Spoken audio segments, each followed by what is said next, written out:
role will also give you the balance you need as a manager, as you heard from Joyce.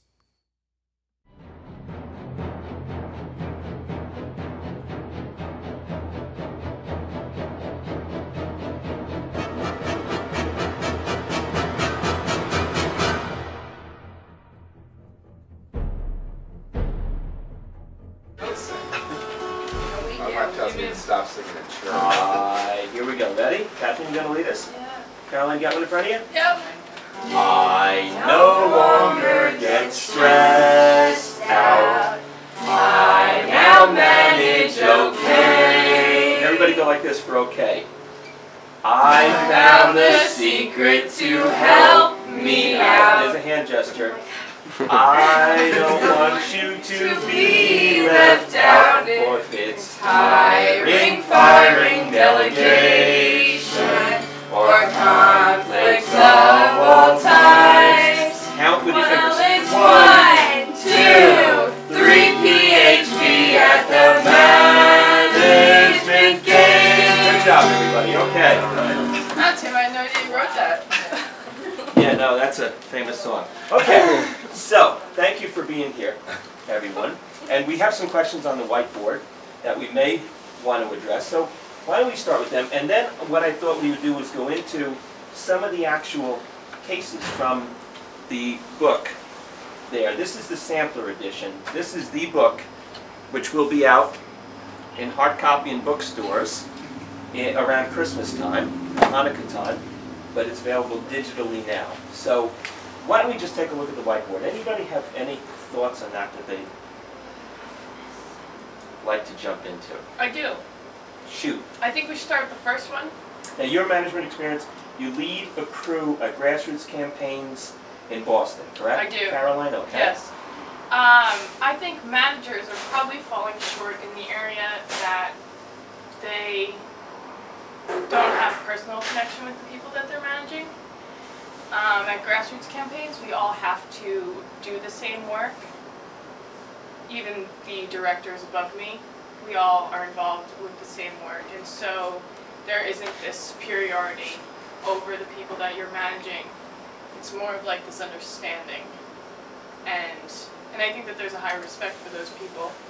People listen to you better because there isn't that superiority, no power trips. Interesting. The question was, managers are probably falling short in what area, and Caroline said personal connection with people that we're managing. And what I'm hearing you say also that it's good for a supervisor to roll up their sleeves and get out there and work with the crew.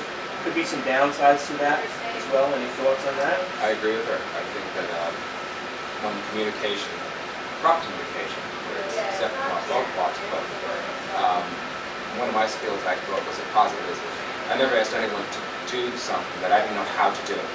Because how can I judge that person?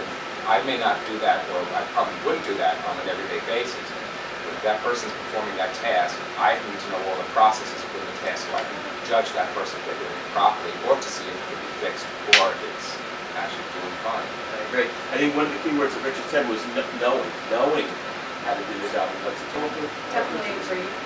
Always need to put yourself in their shoes and always find the gems before the opportunities. Downsides? Further thoughts? One of the I guess analogies that I use is if you own a bar, you have to know how to make every kind of drink. And it's a thought provoker because it would be nice if you did at the same time. If you really knew how to make every kind of drink, you probably wouldn't know all about all the jobs in your bar and restaurant. I think part of it too, knowing the job and what it requires is also good for a manager to know, because then they can know what person has the skill set that properly addresses it. So if you have an understanding, if you've done those types of tasks, and even your own, recognize your own shortcomings, knowing, what it takes to do this task, then enables you to put the best person in that position to accomplish it.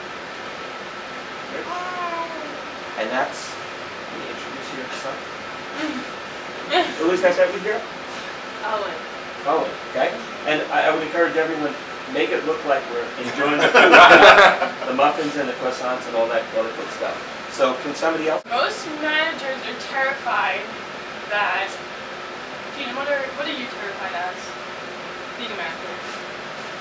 I don't really know, Caroline. I'm thinking about it, and sometimes maybe acceptance of what you need to say and how you're going to do it, because the job just needs to get done. And sometimes it's just that acceptance of how your team is going to follow through. Yeah. Dan? Terrified that, I know that's a tough one. You guys will be a manager. Well, as a manager, I'm terrified of sharks, the dark, and bad dreams. I'm kidding. I almost think that we don't admit what we're really terrified of. Your water's coming, by the way. That we don't admit it. I think we keep a lot inside. Oh, absolutely.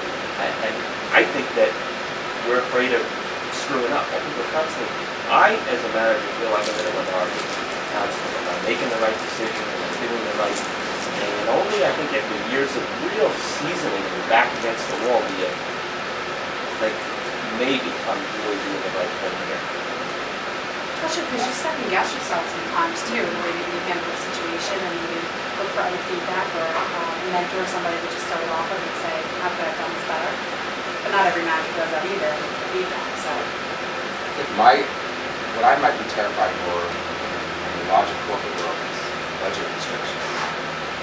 Alex, our video photographer, if you have anything to say, feel free to jump in as well. I've never managed anything. There's probably a good reason that I haven't. That's it.